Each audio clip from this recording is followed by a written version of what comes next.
Okay, folks. Swindon. I have got the list. It's like Brexit, isn't it? Go one way or the other. Right, so so let's start with Cerberus, which is, describe it. It's a dog. Ah, the one with the multiple heads.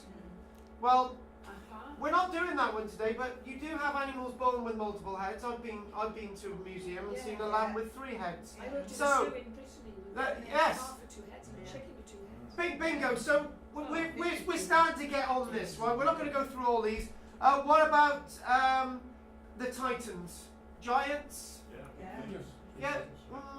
There are people who have lived to extremely tall heights, and we're not going to be doing the archaeology of giants. But what about this one, dragons? Shrek. Now there are creatures in Japan which are 1.5 meters long, who are known to look like dragons, who take children from riverbanks even today. What about Valkyries? Well, women. Okay. What about the Kraken? Yes, the Kraken does exist. So, but obviously there are others on. What's an Oni? Yeah, we will be doing that one, and that's the one that. Medusa. Well, Medusa does exist. I live with her. So, Medusa. I was describing this on my Tuesday class, and it was like, Michelle, have you got 2 sisters? She said, yeah, because Medusa had 2 sisters. And have you got a very changeable temper? And I did need to answer that one. Yes, you do. Medusa, red hair. Yes, Michelle's red hair as well. And Michelle's hair in the morning is extremely stringy at most times. Medusa. Oh Christ, yeah, I am recording this. And a harpy. What is a harpy when it's at home? The ex-Mrs. Donovan was over there. Like an imp.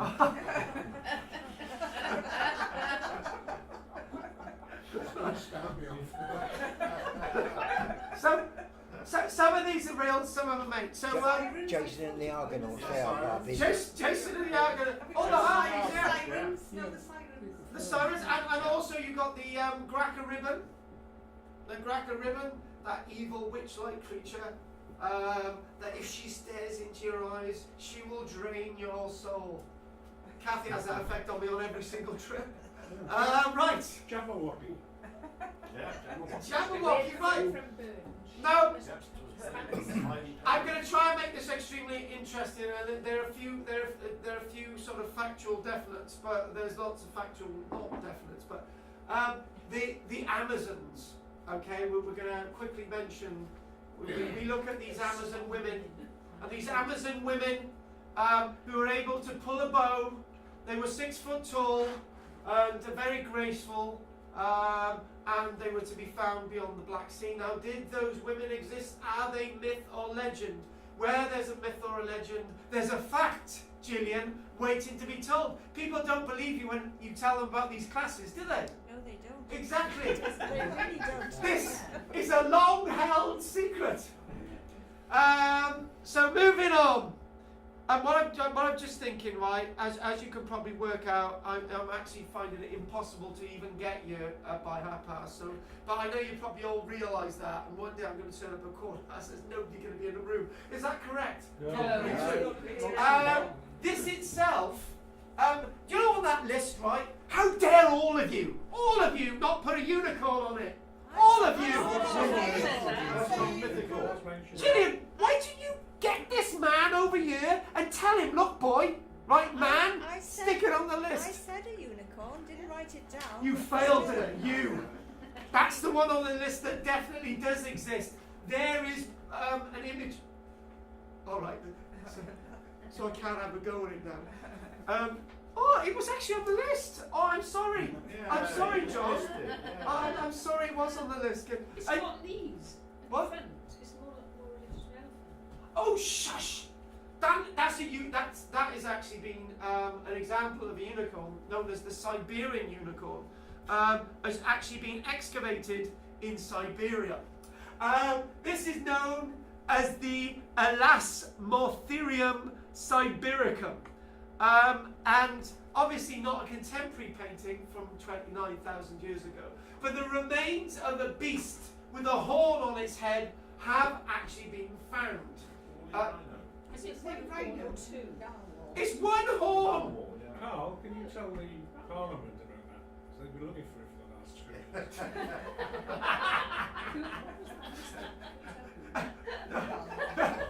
They've been looking for a unicorn for 2 years. That was actually quite a good joke. Pretty good for you, right? This is all your fault. This is all your fault, exactly. Yeah. Exactly. Not my fault. Um, We know the green coated. Well, he's blue and blue, isn't he? 10 mythological creatures in ancient folklore. We're not going to do all of these because the list gets a bit silly towards the end. Mythical creatures, legendary beasts, and supernatural, mystical and godlike beings have fascinated us since ancient times. And this is written by an archaeologist, and thank you very much to the lady who wrote this at the end of, in March itself. This was published on the 18th of March, so it's great. There you go. They have filled folklore, stories, songs, and works of art, which supposed to do on the archaeology, the art of things. So obviously, most of the representations of all these creatures are to be found in art itself. The word legend can purport to something that probably did happen. The word myth is something that probably didn't happen. But the two words get completely confused. The myth of the monster of Loch Ness. Well, the fact of the matter is, people have been writing about a monster in Loch Ness for more than 100 years. In fact, 1,500 years. Right? There's been talk of monsters in Loch Ness. There's been talk of dual-headed beasts wandering across the landscape. We've already said that one's real. Is the Loch Ness monster real? Well, we do have lots of descriptions going way back into their day. Even today, these beings, from the powerful dragons to the soaring phoenix, I like the phoenix one, continue to thrill, terrify, entertain, and inspire us. Some, such as the Loch Ness monster or Sasquatch, continue to be sighted and sought out. Look at Gillian. Did you ever find a Sasquatch? Are you married to one? Could be. Could be, exactly. While the origins of fabulous creatures are varied and often disputed, they have played significant roles in human society and have served to stimulate the imagination and desire that is ingrained in human nature to experience more than the physical world. But then again, if these things are real, you're having a bit of both, aren't you? Whether they truly exist in physical form is indeed secondary to their existence in the minds of so many people throughout the world and history. Okay, can I just ask all of you, but one of you answer? How does that work?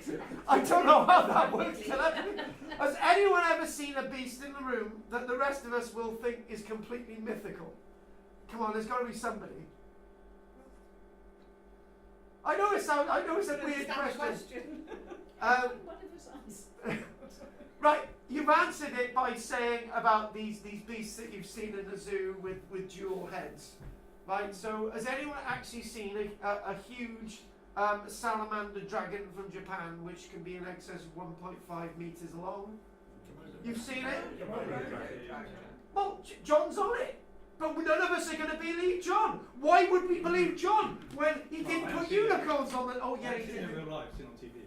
All right, then, fair enough. Exactly. We can all say we've seen Exactly. it in film. It's like the people of Arnside when Margaret had never met her. She said, "You live up to the screen images. Only when I look at you as Dorothy." Because she's been on my Skype class, and you see, yeah, in the flesh as the archaeologist. She was not disappointed either. The legendary Kraken. There are giant ones of those in the sea anyway, aren't there? Why didn't you say it, Andrea? You could have answered the question because none of the rest of us would have believed it. Well, they're real. Exactly, the Kraken is real. Look at Lynn, for example. The Kraken is not. An infamy today. Yeah, I do. No, Lynn, I do have it in for you because having to write your dad's stories out, having to do research on. All right, okay. The Kraken itself, we've all seen it in not Lord of the Rings. Oh yeah, there was a Kraken-like beast in Lord of the Rings. Yes, there was. That came up from the swamp. Yeah, there was. From the likes of the Pirates of the Caribbean. Yeah. The Kraken has had a role in Pirates of the Caribbean, but that's not a real one. However, let me take you down a little story. Alan, we're going to have a little bit of a story, right? Yep. Here we go, Alan, right? Alan, we're in the pub now, Alan. I was out on the boat the other day, right? And there was this long tentacled beast alongside my ship, right? It was out in the sea, right? And one of its tentacles sort of started coming over the starboard side, right? Come onto the deck, right? Spread across the deck, right? We were petrified. And because the ship rocked back and forth, one of my mates fell overboard and we had to get the Royal Navy out to save them, you know. And it was a massive beast, it was huge, it was unbelievably huge. What question should you be asking me? There's one key question to What this. you've been eating? No, I haven't been drinking. I haven't been drinking. How big's huge? Yeah, what's the question you should be asking? How big is my ship? It's 10 meters long. But you could tell that to somebody else, and this thing that I'm describing as a Kraken is now 50 meters long, and then they describe it and it's 100 meters long. However, we do have examples of these sea beasts with their length of tentacles 20 to 30 meters in length. So they do exist, and they usually come up from the bottom of the oceans when they're really hungry. So obviously if food's in short supply, maybe towards the winter months, they might come up and to be seen in the sea. I Found a couple in Japan. washed up on the beach. Exactly, they do exist. These Kraken-like beasts do exist. They've been written about through history over and over again. What you see, you have a huge octopus climbing over the port side onto the deck, and there's men in the tentacles going all over the place. Right, to be honest with you, if you're going at speed and you hit an object in the water, it could capsize your boat. Am I right or wrong there, wonderful Goff? Yes.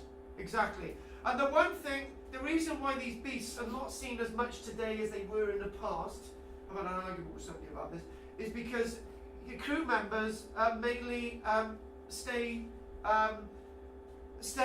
within the vessel itself, you know, and they don't actually go up there any rigging anymore.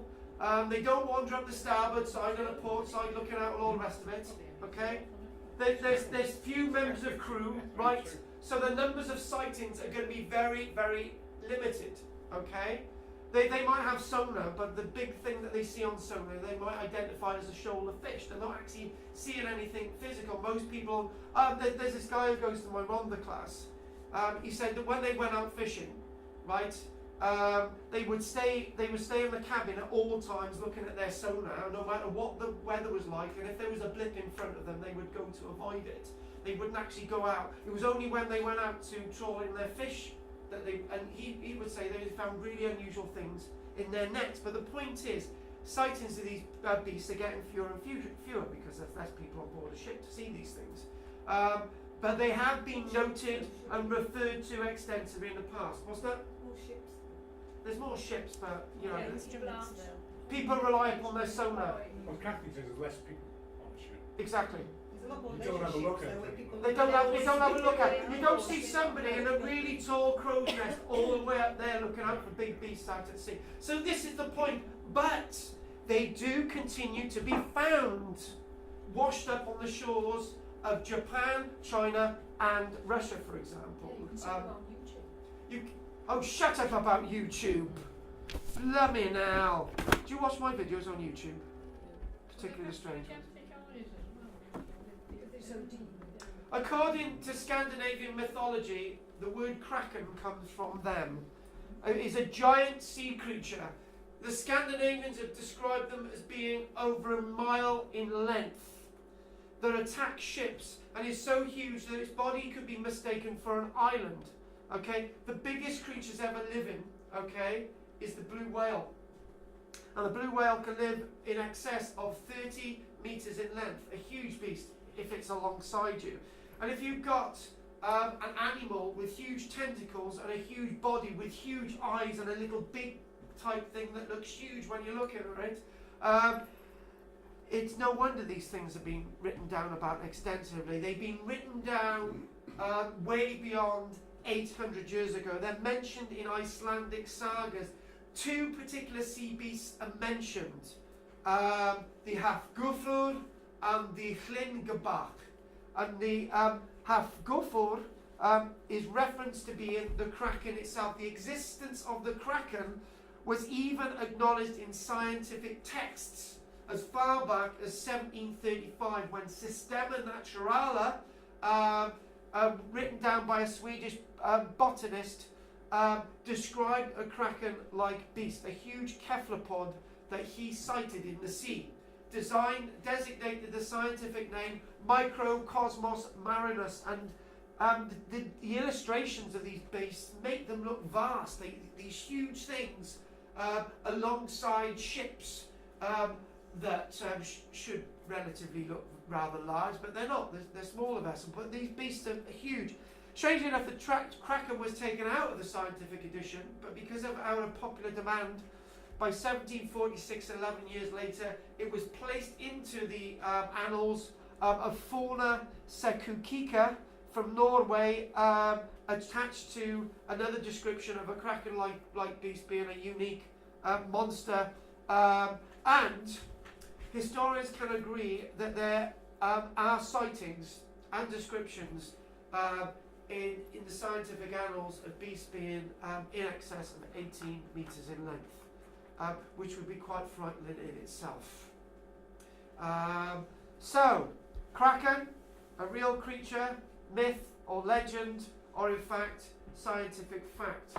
Lots of people believe it's scientific fact.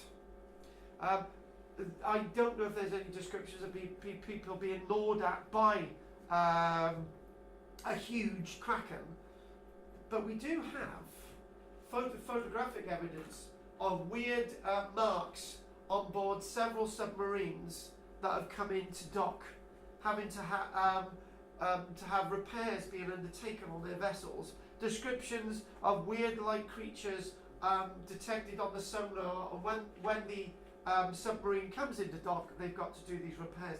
There are also many reports of large whales being seen with huge bite marks being taken out of them. Almost concentrated bite marks, not huge bite marks from whales or anything, sort of beak-like bite marks, and obviously the whales managed to get away. So we do have those facts rather than fiction, but you can go away thinking that none of this is fact at all. But what you can do is watch Ellen's videos on the internet. We all know this one. The unbelievable image from 1933 of the Loch Ness Monster. There it is. Many people think it's a fake. But since then, and as we've already described, there have been many sightings of the Loch Ness Monster for 1,500 years. The one thing is this. When things are repeated over and over again, on a regular basis, it's almost as if, because the perpetuity of those stories, because the very obsessive nature of those stories, it's likely that those stories are based on something. Now, shut up. Yeah, I know you're being disrespectful to Kathy, because Kathy is a well-known Catholic. In Scottish folklore, the Loch Ness Monster or Nessie is a creature said to inhabit Loch Ness in the Scottish Highlands. There are other lochs in Scotland that claim to have beasts in them as well. And over by Scandinavia, there's been many sightings of similar beasts to the Loch Ness Monster. It is often described as large in size with a long neck and one or more humps protruding from the water. Popular interest and belief in the creature has varied since it was brought to worldwide attention in 1933. But as we know, it's been known about for a very long time. Few photographs and sonar readings have ever picked up the beast, but they do exist. The scientific community regards the Loch Ness Monster as a phenomenon without biological basis, explaining sightings as hoaxes, wishful thinking, and the misidentification of mundane objects. But over 1,500 years, I find that very, very difficult to believe. Do I believe in the Loch Ness Monster? Well, I need to actually see it and feel it to believe in it. But this has been written about for a very long time. And then there's one thing as well. Because it's been written about for 1,500 years, the answer is that everyone will believe it. Anything written about 1,000 years ago is meant to be believed. The Vindolanda tablets. Nobody ever questions anything written in the Vindolanda tablets. Could some of the tablets be hoaxes? But because there's a pure massive volume of them, we've got to believe that the Vindolanda tablets are in fact factual. Julius Caesar's descriptions of bringing elephants with him over to Britain, are they factual or are they fake? Because it was written about by Julius Caesar, we always believe that what Julius Caesar wrote was fact. Go to the Egyptians, everything that the Egyptians wrote is never questioned. It's always believed to the letter. So why shouldn't we believe something written down 1,500 years ago about a Loch Ness Monster? Let's move on. Now, Well, all that plastic's been done something to it, so the earliest report of a monster in the vicinity of Loch Ness appears in the life of Saint Columba, written in the 500s AD.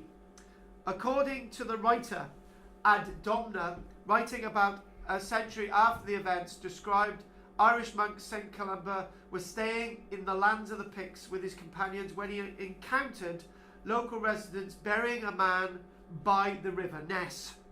They explained that the man was swimming in the river when he was attacked by a water beast, which mauled him and dragged him underwater. Could have been a huge otter. Although they tried to rescue him in a boat, he was dead. Columba sent a follower to swim across the river. The beast approached him, but Columba made the sign of the cross and said, "Go no further. Do not touch the man. Go back at once." The creature stopped as if it was being pulled back with ropes and fled. And Columba's men and the Picts gave thanks for what they perceived as a miracle. Believers in the monster point to the story set in the River Ness rather than the loch itself. So, this story is taking place somewhere else. As evidence for the creature's existence as early as 1,500 years ago, skeptics questioned the narrative. Could it have been another beast like an otter?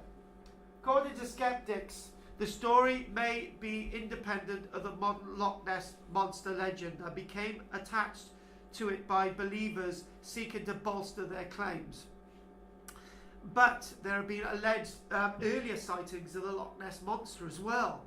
But all other claims cited before 1933 are dubious and do not prove a monster tradition before that date. However, we can think that there are lots of legends about water beasts throughout Britain. If you go through alongside the lakes and streams and waterfalls of Wales in the mist, you might be able to see the Ceffyl Dŵr, the water horse. This one is a very strange one. If anyone knows Beowulf, otherwise known as Beowulf, you will come across this monster in the hall of Hudgur, otherwise known as Grendel. This is an interesting one. And why is it interesting? The location of this myth has actually been found in the archaeology. Interesting that. Was Grendel like this? Was he a big man? Was he a huge bear? Maybe it's been exaggerated over the years. But let's see what my text has to say. So, Beowulf is an Old English heroic epic poem set in Scandinavia, but written in Anglo-Saxon England, dated between the 7 and the 1000s. The epic poem tells the story of Beowulf, a hero who comes to the aid of the Hall of Hudgur, the king of the Danes' Hall, by defeating a beast known as Grendel, who had been terrorising the Great Mead Hall. The Grendel needed to be defeated, and Grendel was defeated by Beowulf, and the epic is about Beowulf. I've actually got an original, well, I've got a German version that was used in the trenches in 1914, which I might bring in one day. Archaeological research has verified that the location, the story of Beowulf is in fact archaeological fact. The location, the great hall of the story is in fact a fact. The place of Hodgard does exist. It's located 23 miles west of Copenhagen. Whether Grendel, meaning quite literally the destroyer, originally existed as such a huge beast, I think we'll never know. But maybe somebody who is quite gargoyle looking, quite large, quite well built, may have haunted the hall for many years before he was defeated by Beowulf. That may in fact be based on a factual story. We're not doing too badly, are we? Should we go off into a bit more fantasy? Gillian. Nothing? No. Sorry, I was miles away. Good. This one. Very strange looking. And this will turn out to be a very weird one as well. Note the dimple in his head. Okay. Note the webbing. And note it's very scaly looking. And before I go on to the story, this is that Japanese beast that may, in fact, actually exist. Not sure it sprung out and jumped at people, but it could grab at things. Let's have a quick look at the story.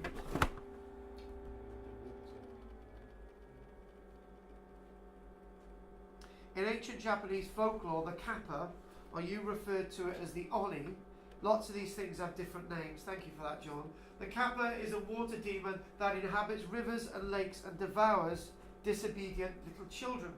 Now, a little child going to the riverbank, doing exactly what his parents didn't want him or her to do, can be devoured by a beast. And if the child's small enough, will be consumed by a beast. You've all heard of people disappearing in the glades of Florida, people disappearing in Australia. They're gobbled up by crocodiles and alligators. Now, they are real creatures. They do exist. The kappa, a world-meaning river child, is usually depicted with the body of a tortoise, a beak, and the limbs of a frog, and as a whole filled with water on top of his head. That's based around the fact that the creature that they think this is based on needs to be kept wet. Can come out on dry land, but needs to moisture.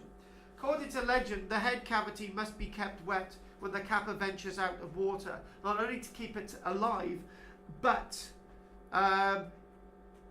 if it's not kept alive, it will lose its powers. I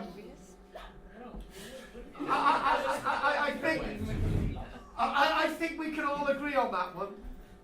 The kappa is one of the most well-known folk legends in Japan, and many believe the mythical creature to be real. In fact, there are signs near some lakes in Japan warning people of their presence and not to leave their children to paddle in the water.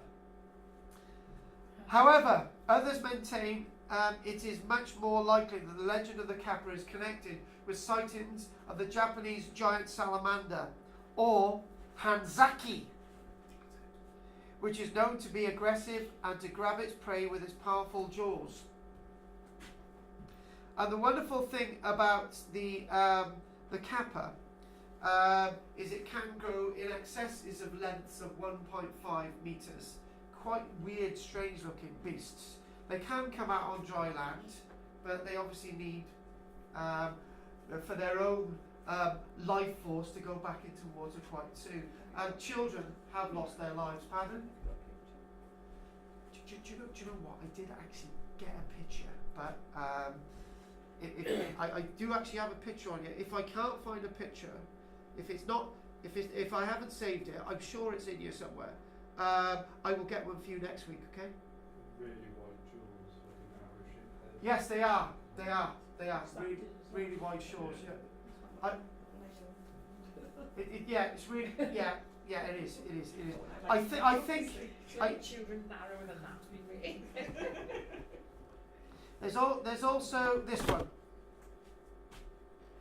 It's the legend of the Nian. Okay, the legend of the Nian. Now, this is obviously being copiously illustrated. This one is from the wonderful land of China. Is this based on any fact? It's similar to a salamander, this one. So we'll have a little look. According to tales and legends, the beginning of the Chinese New Year started with the fight against a mythical beast called Nian, or Niha. And it's said to be half bull and half lion. It was said to be a ferocious animal that lived in the mountains and hunted for a living. At certain times of the year, when food wasn't very plentiful, it would head towards human habitation, eating livestock, crops, and even small children. Now, this is in Japan. But to protect themselves, the villagers would put food in front of their doors in the beginning of the year. It was believed that the Nia ate the food and then disappeared with their stomachs full. It's said that the Chinese would use firecrackers to ward away the Nia at the beginning of the Chinese New Year. And when you think about it, if it was a beast that was very similar to the giant salamander of Japan, that probably getting a bit cold at that time of year and it needs to find food and is easy pickings, it's no wonder that they're headed for human habitation, grabbing children. And to ward them off, you're going to use firecrackers. So in other words, a myth and a legend going into a little bit more of a fact there. And they may act like, this is the one thing that lots of you already know. Amphibians always mate around the same time of year. And they always mate in the same place. And if these animals come out at around the same time of year, then you can turn a myth into a fact. Because they'll always go back to the same place. And what do humans do? They build their homes alongside rivers, which could have been the home of those large amphibian-like beasts. And obviously those amphibians are not pleased that you've taken the area where they used to graze.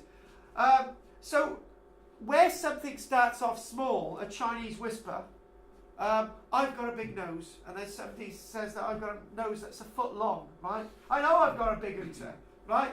But it's not huge. But Chinese whispers, it's not a pun there. These things get bigger and bigger and bigger. No jokes there, Kathy. This is the Naga, the water deity. not to be mistaken for your ex-wife, Peter, the nagging one. No, she was a fine woman, was Except she had wings. No, she was You said it! This is the naga. This is a water deity. Notice the sort of huge neck and the beak and all the rest of it. So let's look a little bit about this one. The naga. The naga is a legendary aquatic serpentine creature. And nagas are said to have black scales and can grow to hundreds of feet in length. There's one thing about these creatures, and this, as I said, to the end of these sort of 10, it's starting to go a bit silly. You know, again, within waters, there are things that we did think were extinct, and suddenly these beasts are found. Here we go. This is a good one. What's that? The coelacanth, exactly. The coelacanth thought to have been extinct, and now we've found the things. Here we go. Quite frightening, eh? A winged female beast with claws, griffin-like, phoenix-like. Why isn't there phoenix on that list? Why is there griffin on that list? You got dragon. Yeah, the Sphinx ain't on here either. Oh yeah, but I'm glad you left that one out because that would have gone silly. Yeah. Right, so here we go. The legend of the Piazza bird is a very, very strange one, and it links us in with our dragons, which is on your list. It links us into legends about dragons in China. Descriptions and paintings in Buddhist caves going back hundreds of years. The legend of the Piazza bird dates back, that particular one that we've seen an image, dates back to North America in the Mississippi Delta. It was once thought that the Piazza bird was invented by European explorers to explain some of the strange habits of the native tribes. But when people started asking the native tribes about their folklore, the native tribes themselves in the Mississippi Delta would recant stories to French missionaries as far back as 1673 as great stories about the great beasts, or the great beast, which was described as a very large bison-looking beast with huge eyes, with a frightful manner, and within all accounts without wings. The face was sometimes like that of a man or a woman, covered in scales, with a tail, sometimes with legs, which ended in sort of fish scales, a webbing associated with amphibians, or even claws of a bird. This story is repeated over and over again amongst the tribes of those North American, Mississippi and New Mexico landscapes. But similarly or exactly the same creature is described in other parts of the world. The question is, why? And we're not going to answer that one. This is a very strange one.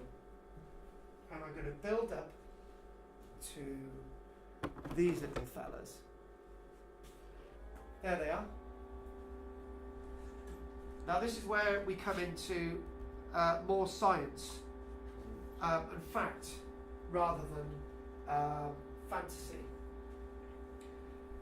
Who built the great pyramids in Egypt? Those particular three at Giza. They're extremely different from anywhere than any other pyramid built anywhere else in Egypt. We also find people, I'm going to be very careful how I word this now, you also find when you go to Pacific Islands, very advanced settlements, stone-built structures.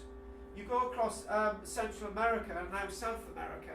In South America they started finding cities of lost civilizations. Who built the Nazca lines? All these questions have been asked. So without going off in complete fantasy, going down to Chariots of Fire and Von Daniken and Graham Hancock and the like, let's try and get to this. The Menhuni people of Hawaii are described as little people who once existed. And the reason why people think that they once existed is because before the Polynesians arrived on the Hawaiian Islands, within their own legends they tell of stone-built structures, roads and temples there before they even got to the islands. They describe in their myths and legends that and they also say that we were not capable of building these things. Because by the time European contact ended up heading to some of these Pacific islands, particularly the islands of Hawaii, the Polynesians were saying, look, we just couldn't have built these things. There's no way. Hawaiian mythology say that a people known as the Menhuni built these temples and stone structures before they got there. And when they got there, the Menhuni had disappeared. There's a great argument that the legend of the Menhuni are a post-European contact mythology, but they can't be, because the structures are there to be seen.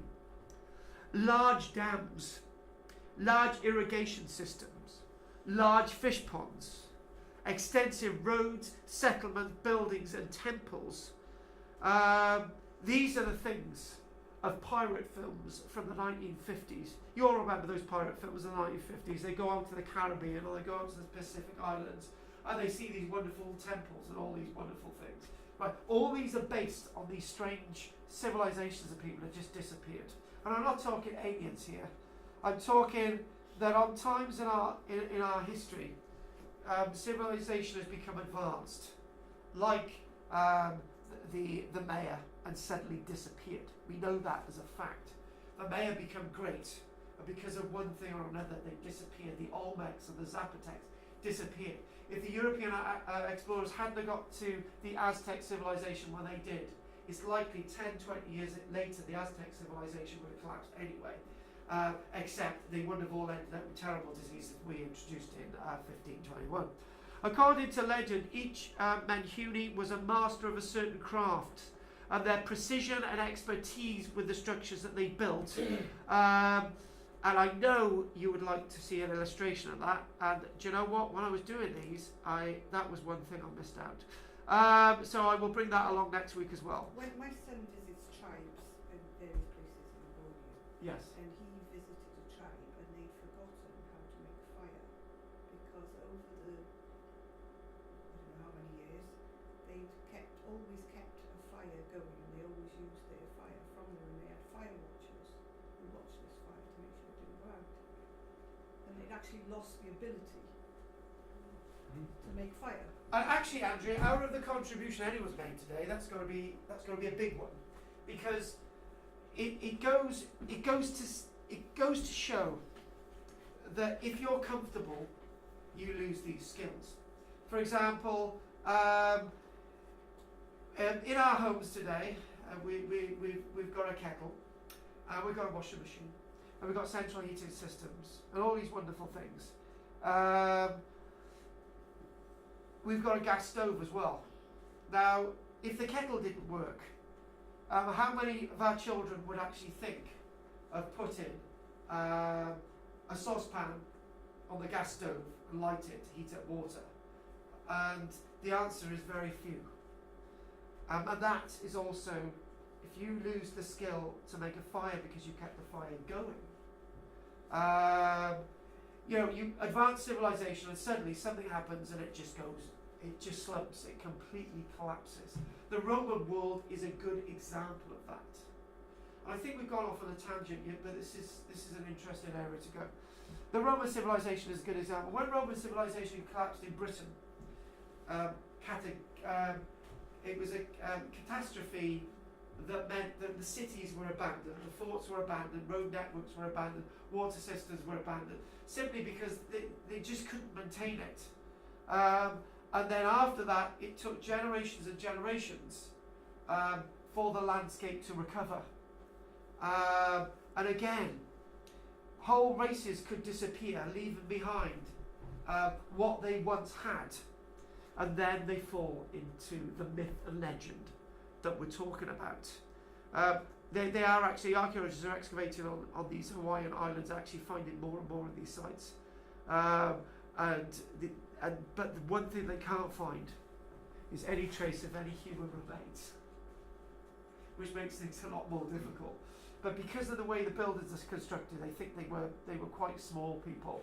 But we do know about people from Papua New Guinea. They're quite small, and the tribes from Africa are quite small, and they do exist. Michelle's just under 5 foot tall. I would say that they're small, but you look at she's small. But you look at the actor Warwick Davis, right? He's tiny. He's got dwarfism, which people could argue is a evolutionary trait, is some kind of a disability. You could describe it in different ways, but the fact of the matter is there's lots of little people out there, and they are not myths and legends, they actually exist. Well, I think a lot of them, from the size of the stone circular houses and huts, they're apparently lived in, so they have to be. I mean, the Irish, with their population, was tiny, because they have to be to live in those tickly little huts. I'm not sure that's the way it goes. We Uh, must be small because we built this house that's too small for the big. That is very interesting. That's very interesting. Looking at the Orkney houses, The Scarabray, exactly.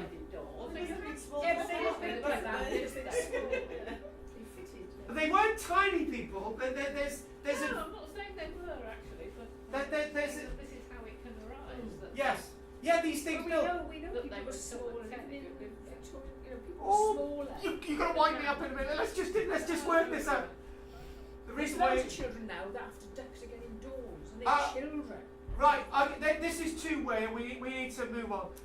Basically, the reason why you had lintels that were lower than the height of the people heading into those buildings also indicated that the people were taller. I was told by someone in Africa when we had a tour of their buildings that the reason it was low You do it. was because if they were inside and it was a foe outside who was coming in, they were bent down and therefore they couldn't get any weapon up to you. They couldn't kill them as they came in. Well, another logical reason is Because lots of the old photos we saw, why weren't they? Opposite. because they were fat. That lovely road, that lovely Kazakhstan, where they were like different chimneys of people, but all the doors are known.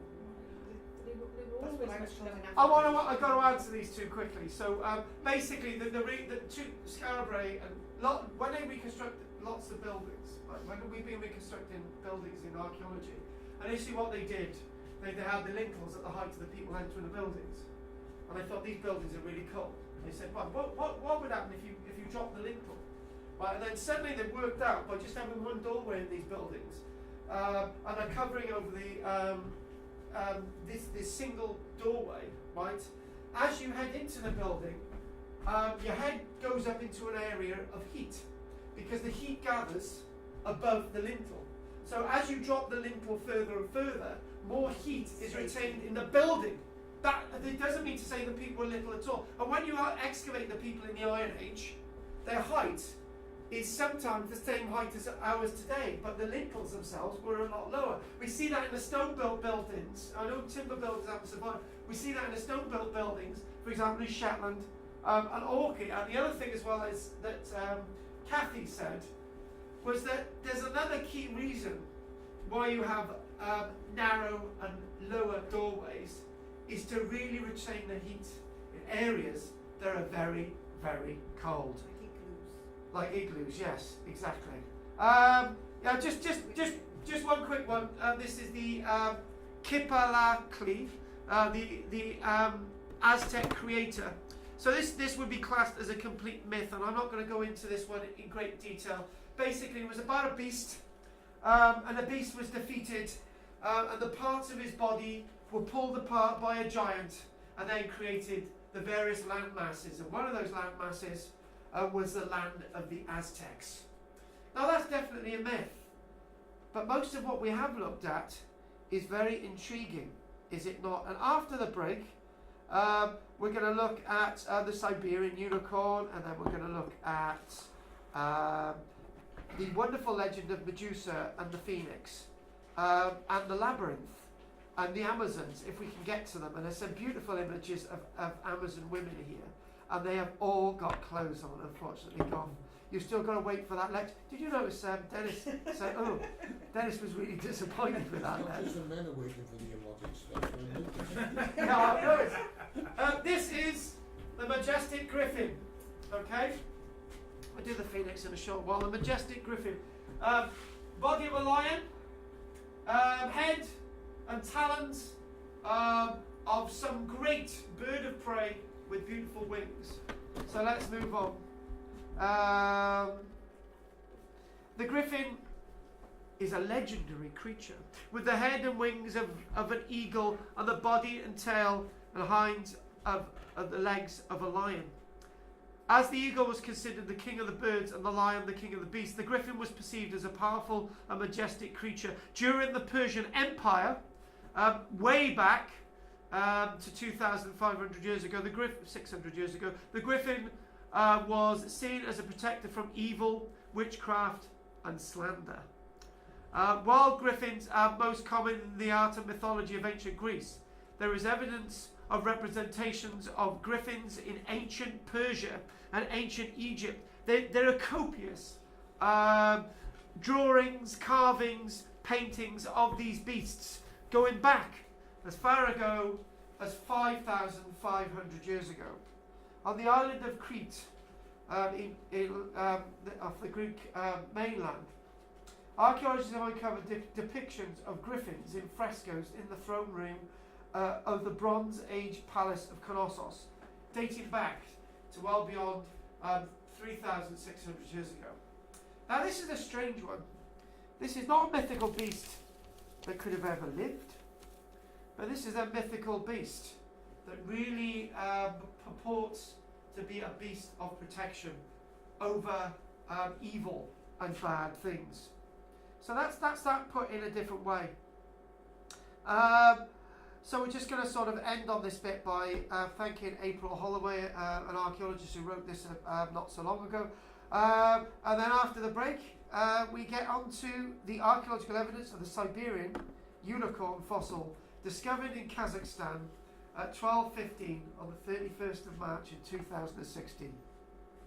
Any more questions? That was just to wind down in that. Any more questions? No, we've all got to involve ourselves in touching and handling and eating Kathy's bits in the middle of the table. If there's no more question, we will take a huge break. 1, 2, 3, 4, 5, 6, 7, 8, 9, 10, 11, 12, 13, 14 today. And if Jane had been in the room, we could have burnt that witch at the stake to keep us warm. Kat, do these Polynesians have metals? Do they have metal? They didn't have iron, no. They didn't have iron, no. So they were doing stone building. Exactly. With stone tools. Exactly. I'll move this over here. But it's very crumbly.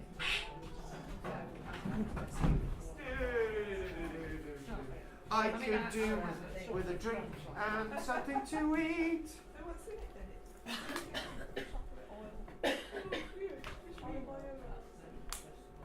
Dennis? Dennis? Shut up, you. You're walking down. Unicorns are legend. Go on, Pete, don't say that again. Did you say, oh my god? Yeah, well, probably did. Unicorn. Can we continue? Unicorns are legendary creatures often mentioned in various ancient myths. But did these animals really exist? Now, I've already said yes, they did. The new study reveals unicorns were in fact real. But they look slightly different from what we imagine they did in the past today. A Siberian unicorn fossil. You mean they're not pink and white? No, they are pink and white. That's the point. But they don't look like horses with horns. With rainbows. Yeah, with rainbows. Yeah.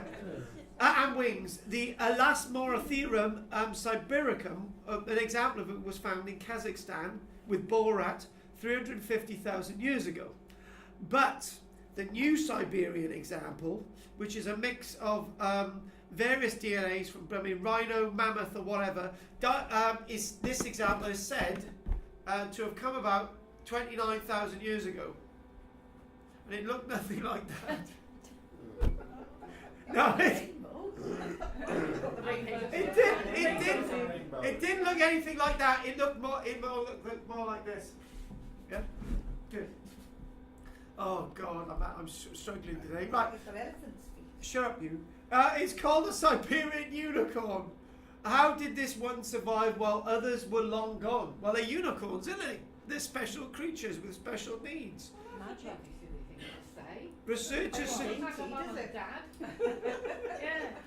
ah, they're mythical beasts, so they don't have a mum and dad. No mythical beasts do they? But how They do must they have. can?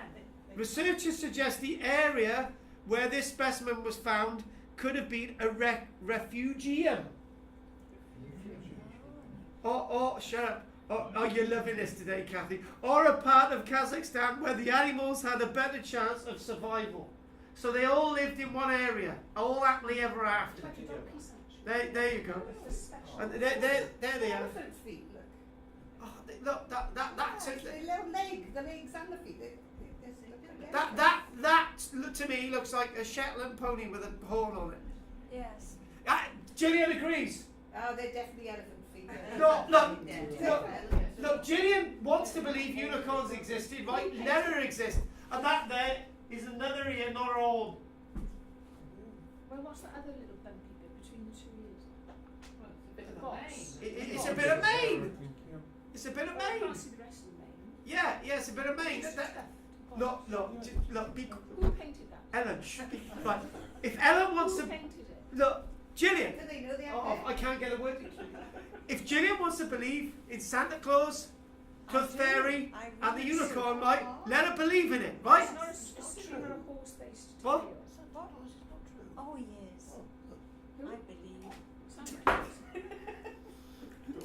more like a mini mammoth. Right, okay. He eats my Well, face. tail is not. Migration could have played a role, and that's why they disappeared. And a bit more about that. Climate probably led to their extinction. And unicorns are legendary creatures often mentioned in ancient myths. A study reveals unicorns were in fact real, but they look slightly different from what we imagine today. All you need to do is go over with a spray can, and you've got a proper unicorn. Yeah, Where's I the think if you go fossil? back 30,000 years, don't all the animals look a bit different than they did? Yeah. They do. You look different in 30,000. Where's the fossil? That's what we should look at. Not an artist's impression. Where's the fossil? I don't know. It's somewhere over there, isn't it? Not an Yeah, but I can't do everything. I'm trying to get through this really quickly. Oh God, she's a really Do you know, I've had to put up with all this grief off Kathy on the weekend. I come back, I get Kathy on full ilt, I get Ellen having a go at me, Lynn don't know if she's coming or going, Chris has given up the will, and as for Andrea, she's definitely found her voice today. Christ. The phoenix is known in various forms and by various names throughout the Middle and Far East. It is a symbol of resurrection. The name phoenix may have come from the Greek phonix and may be related to phonos, which means blood red. And just think about it. There you are, looking at the ruins of a city, and then a beautiful, graceful bird comes out of the ruins, and the city will rise again. See? Yeah, there you go. See? Could be. In ancient Egypt, the phoenix was called the Lord of Jubilees and was considered to be the Ba of the sun god Ra. Cardiff.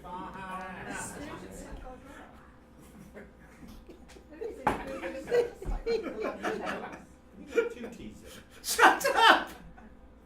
In Mesopotamia, the phoenix, symbolised by the horn and winged solar disk. It's getting silly. Getting. I don't know what happened to be recording of today. Anyway, legends tell that the phoenix had feathers of red and gold, the colour of the rising sun. It had a wonderful melodious voice which became mournful with approaching death. And usually in some legends, if you ever saw a phoenix, you were about to die.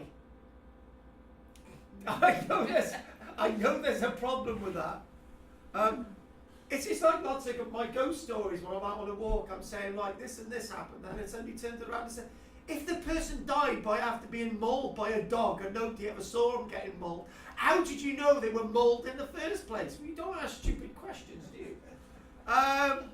From ancient texts, as far as the ancient Greeks and the Egyptians, they wrote about a phoenix having a lifespan precisely 9 times that of a living raven. Which is? Well, it says that they can live up to 97,200 years. I wanted you not. Why are you reading this? You're supposed to listen to me. But you didn't say it. Yeah, I wanted to not put that in there because it makes it sound more bizarre. Specific is much better. The phoenix fed only on air, harming no other creature except if it came in to indicate you were going to die.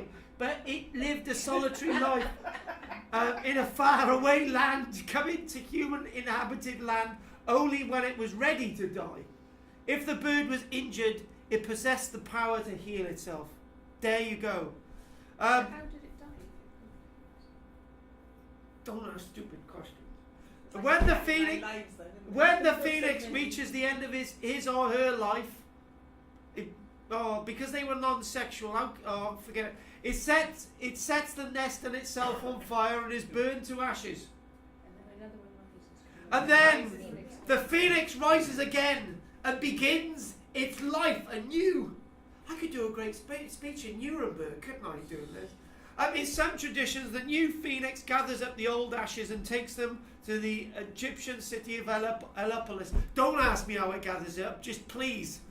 The ashes that are laid on the altar by the phoenix are said to have the power of bringing a man, a hermaphrodite, or a woman back to life. Because I know Alan would get upset if I didn't include all 3.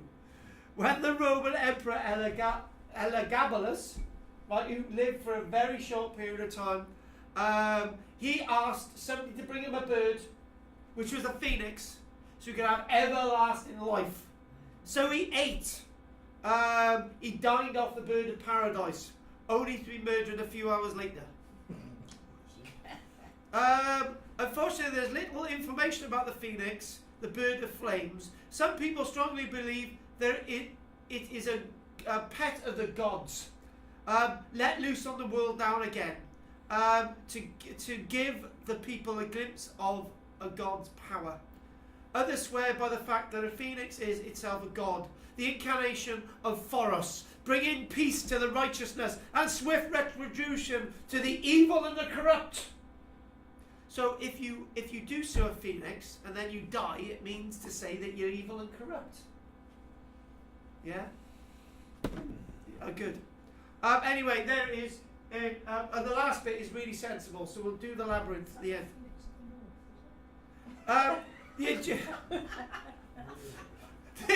I gotta do it again. This is the Egyptian bird Ba. It was a representation of Ra. Bara. Oh God. Yet another group say it is an animal that once existed, a bit like a swan or a dove. Is it a true bird of myth or a true bird of legend? Thou shalt never know. In Christianity, the resurrection of the phoenix became a popular symbol for how Jesus Christ has risen from the grave. The legend of this wonderful supernatural creature has survived for centuries. But if you say to a Christian Jesus Christ was a phoenix, I think they would get upset. The phoenix never died permanently. Legend says it existed when the universe was created. And when this universe ends, it'll come back again. And we shall all see it. A bit late when the universe is ending. find it. Yeah, exactly. It was missing. Exactly. Just quickly, yeah. There she is. That's Michelle on a good day. Oh, yeah, I love her to bits, really. It's just when she chucks yogurts at me, I get upset. There's a story associated with that. Anyway, there she is, Medusa. She is said to be a beautiful woman, but if you look into her eyes, you'll be turned to stone. Or you look at the snakes and you'll be turned to stone. One or the other. And she had two other sisters. She was mortal, and her two sisters were immortal, which doesn't really sound fair, really. But she could only die if you killed her.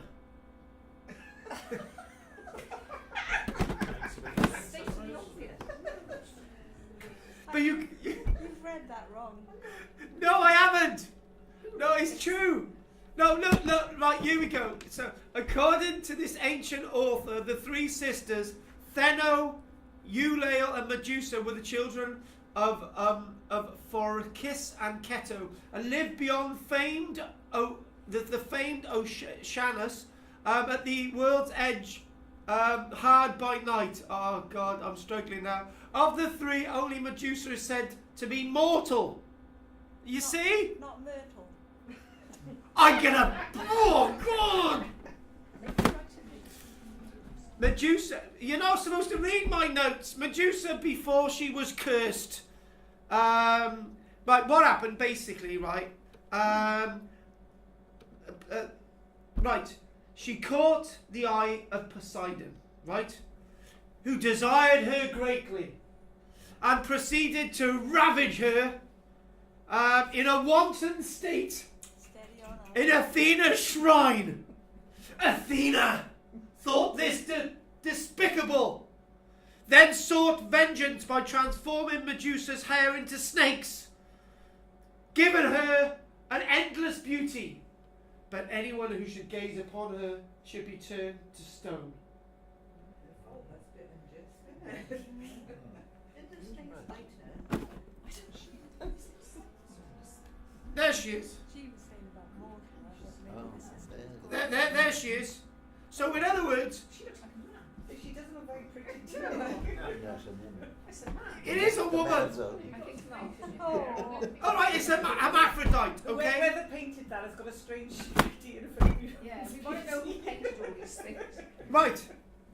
In the myth of Perseus, Perseus was sent to the ends of the earth to basically defeat Medusa. And it said Medusa could never be defeated. And he was given a sword from one of the other gods. And he was obviously had the sandals of Zeus, so he could sort of fly a little bit. Anyway, he managed to get there. And unfortunately, in this story, it says, not like the Hollywood version. In this story, he killed Medusa as she slept. It's not as it's not as good as yeah, it's not that brave, is it? No, he's not. No, but in the Clash of the Titans, Perseus went to the temple, had the shield, bang. I gotta be honest with you, right? Yeah, so he didn't drive stone in I gotta be honest with you. Yeah. Medusa used to be my ideal woman. And I met Michelle. So there you go. There's a link there. Anyway, that was basically it, and then that Medusa's head was then given to Athena, who then wore it as she went into battle. Seems So- a David so Crockett or The Richard turning Price to ring stone to man, bit still don't they? worked, even though it was cut off. Sort of, but not in this story. The protective powers of Medusa's head. Now this is, here we go. This is where fact comes in. The protective powers of Medusa's head is commonly regarded within the Roman world. The image of Medusa's head can be seen in numerous Greek and subsequent Roman artifacts, and included on that mosaic associated with Alexander the Great. He wears a wonderful pendant that is the head of Medusa that he rode with into battle. One such example of a protected Medusa's head was found in an excavation in Cambridge, which dated to about 100 years AD. And then the same year, a 2,000-year-old marble head of Medusa was found in Turkey as well, which we'll have a quick look at. So there it is. There it is. Get your head out, right? But anyway, this is the head of Medusa. Note that I can't see any snakes on there, but they are there somewhere. It's Roman. It dates from about 200 years. It's marble, and it's from southwestern Turkey. The strange thing is, the story behind this says that the archaeologists believe that the head was decapitated off a statue, the rest of the marble ground down to be used in building works, and the head held as a trophy. Makes sense, doesn't it? I think it does. It's 12 inches high. It's 12 inches high. So it's sort of, you know, you're yeah, exactly. Yeah. It would have been life size, exactly. And just quickly about this one, it was found associated with a Christian centre in Turkey. And obviously Medusa, like all the links with gods and goddesses throughout the Roman world, was outlawed, and any statues would have been destroyed. So it could have lasted until about 350, and then the body decapitated, but the head kept, which is really interesting.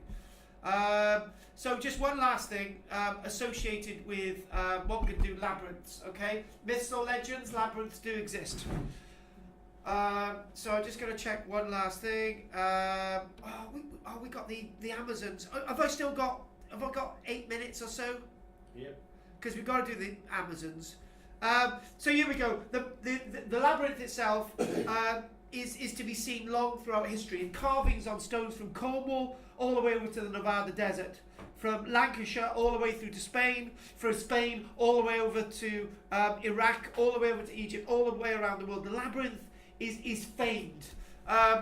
The story of the labyrinth and the Minotaur comes secondary to the labyrinth story.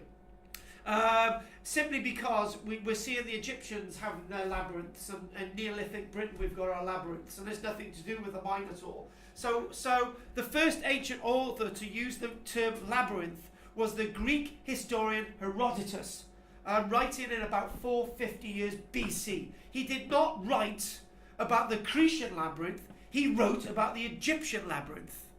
Interesting.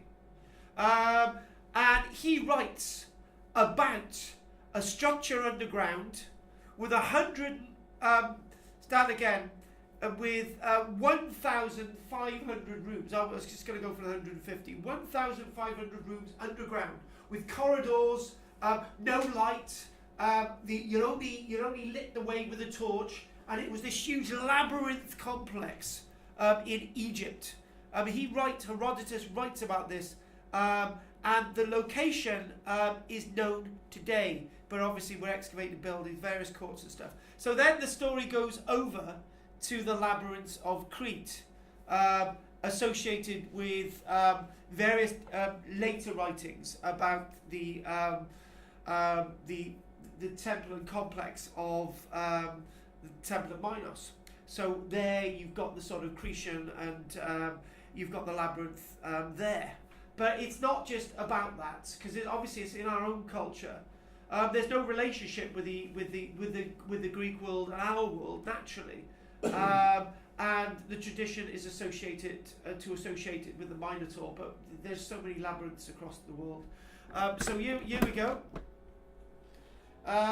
This coin itself is a Greek coin, dating to about 400 years BC, and there you have a labyrinth.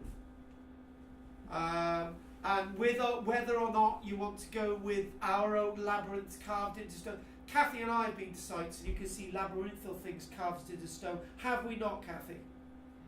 Exactly. And that's Neolithic.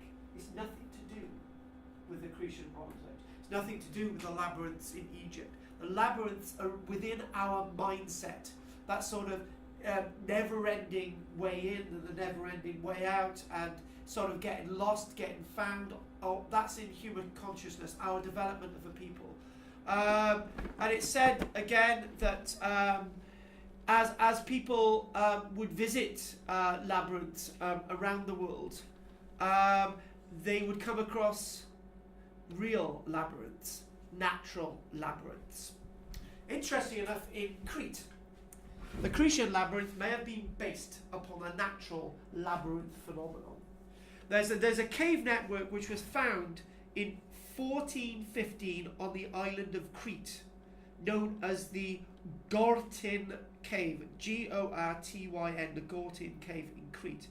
And people visited it in the 1600s. And it was a natural cave network. This cave network is said to be a cave network that went on for many, many miles. And in fact, it does go on for many, many miles through the mountainsides of Crete. And one English explorer in 1680 wrote of the labyrinth at Gortyn, a Bernard Randolph, who had heard about this labyrinth, who didn't want to get caught out. And he ran out of yarn after 100 metres. And he decided to follow the yarn out, and he thought, right, I'm not going any further. Caves are extremely dangerous things, and caves have been described as very labyrinthial, where you can get lost or you can find your way out. Underground Roman quarries could be labyrinthial because Bath stone itself is carved underground, and you basically, to keep the Bath stone being mined or quarried underground, you'd have these various stacks and ends to keep the stone up above, and you could get very lost in the Roman quarries, mines of Bath, for example. So natural quarries, man-made quarries, and quarries for industry. I just wanted to put that thing in with quarries, not quarries, with the labyrinth. And there you go. There's Theseus and the Minotaur. This is where sort of labyrinths sort of come into sort of legend again with, do these things exist? Yes, they do. So ending on an actual real thing, that they do exist.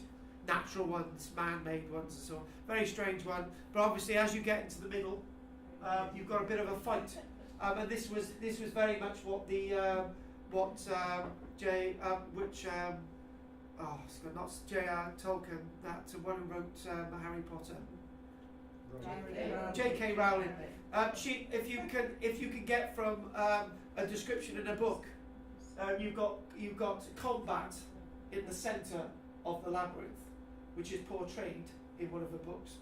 Can't remember which one. So was the Egyptian or Cretan first?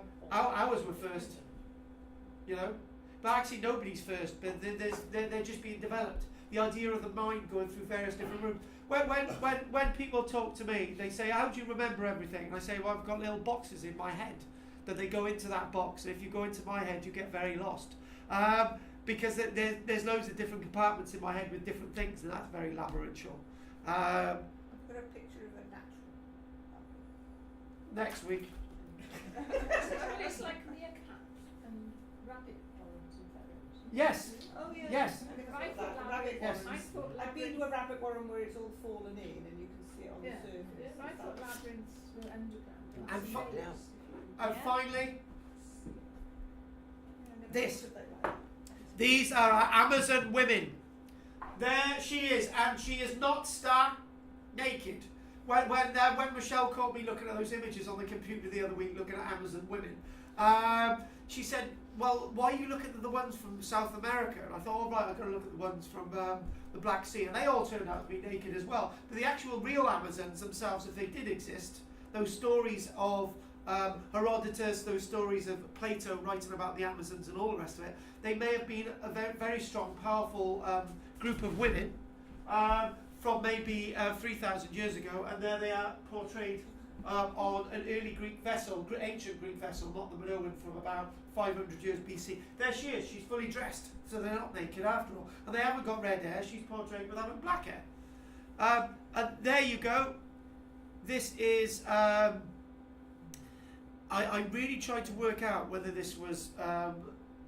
this has got to be a carving from the Renaissance, but then again, it could likely be a carving from the Roman world. I'm not exactly sure, but again, an Amazon woman being portrayed there. And there is her bow, and there's her quiver. What makes you think she's Amazon? Because it's known as the Amazonette Ferita. That's its name. That's why. But obviously, your point goes back to this, right? Could be a Greek warrior. She's got a bow and a quiver there, you know. So in other words, am I being caught out by this assumption? We'll just look at the images, and I'll just do a bit of text. That's Attic ware, the ancient Greek Attic ware from about 500 years BC. That's another female warrior. And maybe all female warriors were called Amazons. And there you go. In the Roman world, 2 female Amazon. There we go. It says Amazon there on a Roman carving. It's spelled Amazon. Amazon. There they are. Women are described, when they're in a warrior context, to be Amazons. They are real things. They do exist. And there you go. There's an Amazon female warrior on a horse. Attic wear again. There she is. How do you tell it's a woman? Yeah. Colourful. Because she looks feminine. If you could get, unfortunately, because of the way, yeah. So it's described that that's a woman anyway. And then finally, just do a tiny bit of text. And we'll finish on this, put the lights on, so some of you want to get ready. In Greek mythology, the Amazons were a tribe of women warriors related to the Scythians and the Sarmatians. Mentions that the Amazons were the daughters of various gods. Herodotus and Strabo placed them on the Thermodon River, which is associated with ancient Libya also. So some stories tell us that they're beyond the Black Sea, others tell us that they're from Africa. The Thermodon River is in ancient Libya. Migrating from Libya, these Amazons passed through Egypt and Syria and stopped at various localities calling their home. Notable queens of the Amazons mentioned in the stories of the Trojan War, and there seem to be great warriors in Greek classical art. Finally, archaeological discoveries of burial sites with female warriors on the Eurasian landscape. Scythian women may have inspired the Amazonian myth. It says here, anyone that's deemed to be a female warrior is seen to be an Amazon. It goes through Ephesus. It talks about the Turkish world. It talks about that. And one final a Greek writer, one I have come across, called Palethatus, writes that the Amazons were probably men, but their enemies mistook the women because they wore clothing which reached their feet, tied by their hair in headbands, and shaved their beards. In addition, because they did not exist during this time, most probably they did not exist in the past either. I would say they're allowed to defend themselves. Nothing wrong with a woman taking a sword to some blows. There isn't. Attackers. It's not accepted throughout history for women to be warriors. Even today in the modern army, it's only just been accepted that women can have frontline combat activities. However, when I used to be in That French woman. Joan of Arc. Yeah. When I used to do my reenactment stuff, when we were going through the regimental roles, we had a female wanted to join the group, and the officer said, "Oh, we can't have a woman joining." And somebody said, "Do you go down that list? There's a certain woman called Anne, and she's actually in the company. She's a signed up woman in the company of the 3rd New York Regiment from 1776. And we looked, and there was another one, right? And it's likely that women could have given male names to have been fighting Lots of in." lesbians in Yeah. man. Exactly. Ships, they used to Yeah. join. Exactly. There was a quite famous saying. Famous. And portrayed in Blackadder as well. Yeah, exactly. We like that one. On that note, have you enjoyed today's lecture? Yes. Good. Next week. Not intellectual enough. Oh, next week we're going to do the archaeology of the art of the Minoan world, which will be fascinating. Lots of death and destruction on that one, and that's what we're going to do next week. Any questions? I'd have liked to have seen more real pictures as opposed to. Next week. Yeah. Next week. Artist impressions. We'll have them next week. I don't mind artist impressions, but it would be nice to have seen a real one alongside it. I know, I do agree. Trying to put all these together is not easy. No, I know. I'm just saying. I know. Feedback. I appreciate it. Feedback's good. You'll have it next week. Are there any more questions? No? Right, if there's not, thank you very much. I'll see you all next week and go from there. Thank you. It's okay, sir.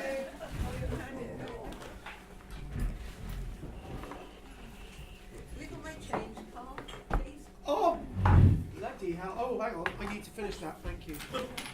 And for once, that is completely, when you come past, to give it to you. Sorry. If there's no more questions, thank you very much.